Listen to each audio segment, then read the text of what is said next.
This is Fleetbuilder, where I use a real-world tactical experience from my time as a warfare officer in the Royal Navy to build Star Citizen fleets. Each episode will cover a different mission where you'll get the benefit of genuine military principles as well as 3 ready-made fleets.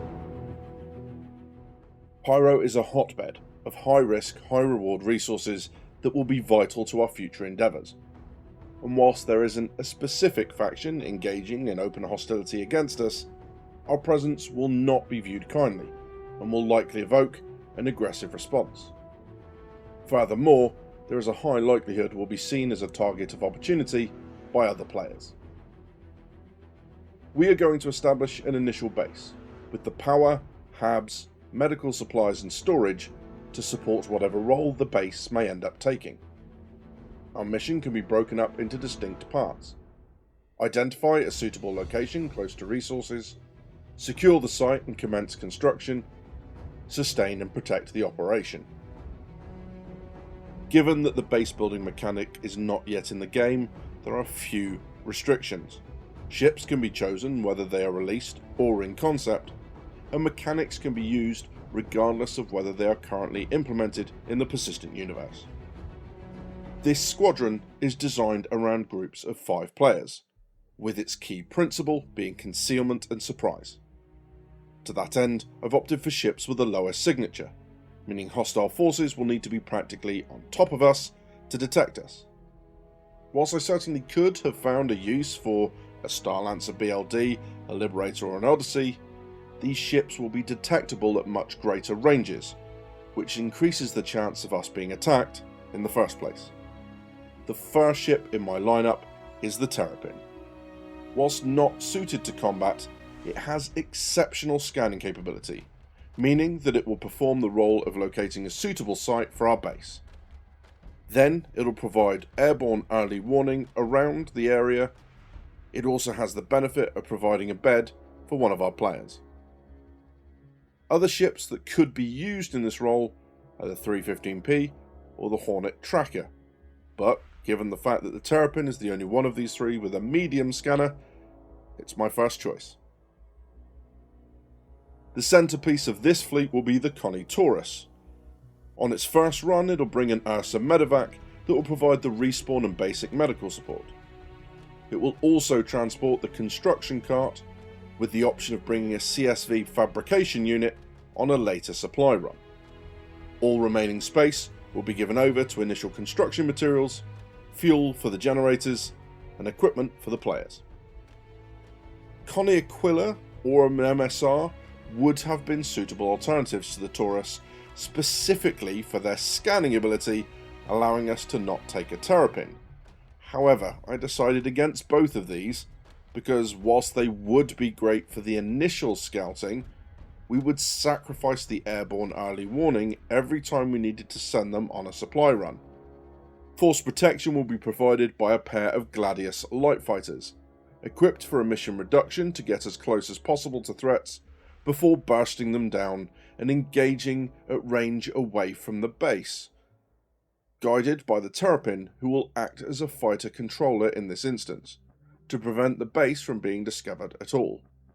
The high risk with this fleet is that, once a site has been located, the team are effectively cut off, not able to leave to get replacement ships or repairs without significantly reducing the effectiveness of those left behind. Which brings us to my final choice, the Vulcan. Providing repair, rearm and refuel capability on site will embrace the principle of sustainability, ensuring as little downtime as possible for damaged ships. With the 10-player task group, we can afford to be a little bolder in our choices, staking our claim and taking ships both more suited to their roles and those that will begin to lay the groundwork for future base operations past just construction and defence.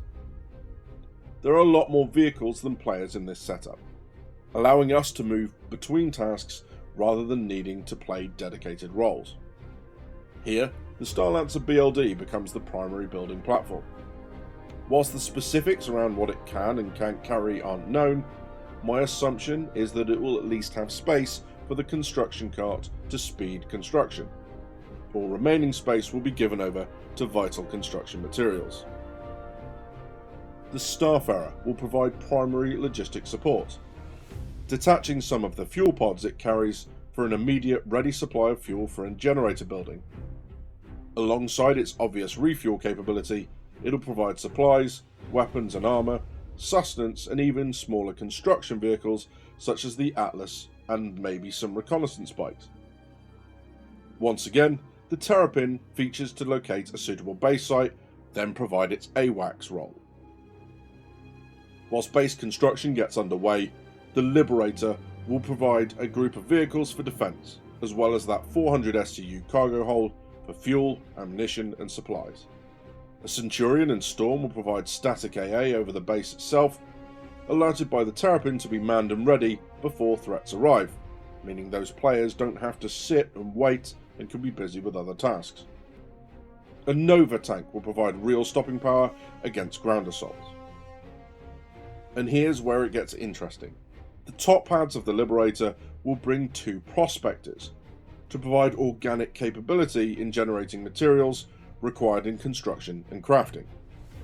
These could be swapped out for a Vulture or Fortune if salvage is an option. Given this mining, the obvious next ship is an Expanse, meaning materials gathered can be refined on site in its 6 refineries without having to make runs back to a station, which would draw off fighters from the base as escorts and increase the risk of hostile parties tracking us back to base. The Crucible is an obvious addition for sustaining ships and vehicles that are damaged. Our force protection element will be provided by 4 Lightnings, though the particular fighter makeup can be changed to deal with different types of threats if intelligence has suggested that prior to deployment. Before we take a look at the Battlegroup, if you disagree with my choices and think you can do better, then give it a go. I invite submissions from my community Discord before every Fleetbuilder, so all you need to do is join and wait for the next call to go out, link in the description below. For this episode's community section, I asked players to submit their 10-player task groups. Congratulations to Bloodsnuck, Del Kenobi, Dragonwolf, L. Johnson, Hellwinter, Jamlack, Scarlet, Lunar Starfire, and Sol Galaxia for your submissions. Good job. Congratulations to Scarlet for being this episode's pick, and whilst it might not look like a lot, there's actually something to recommend it. It's very different to the fleets that I've presented because everything is contained within one vehicle. Sure, that might feel a little bit like all of your eggs in one basket, but does it really matter when your basket is as tough as a Polaris? The 315P will scout ahead for a suitable site and the Polaris will join it once one has been identified. Having everything in one vehicle makes it very efficient, not just the 315P itself, but the construction vehicles, the supplies, and the players also means it should be pretty quick to lift off if the threat gets too high. I also like this because it strikes me as something people are more likely to do in the game right now, rather than the mass of ships we've presented so far.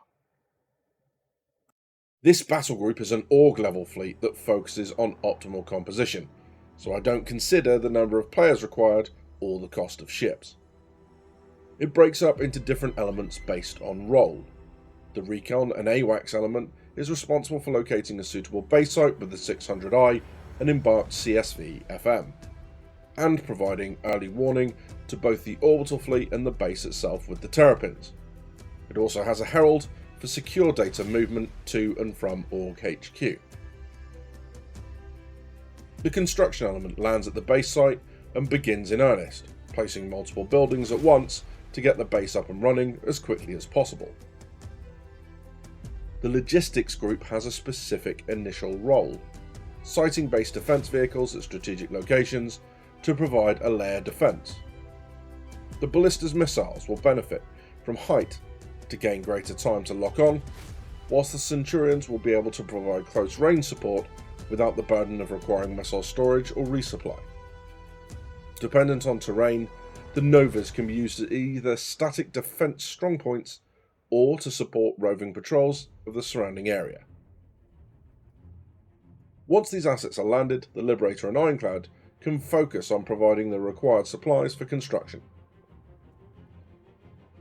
Base logistics will remain in orbit with the rest of the fleet until defences are in place and battle space control has been established. They provide support with repair, rearm and refuel, as well as medical facilities, taking the SRV from the logistics group to recover damaged and downed ships and return them to functionality. The orbital support group embrace the tenets of maneuver warfare, staying away from high traffic areas to avoid detection, whilst still remaining nearby so they can add significant firepower to deter incoming threats. The Kraken provides an alternative repair, rearm and refuel point and forms an alternative base for the fleet's fighter complement, which we split between the fleet and the base side.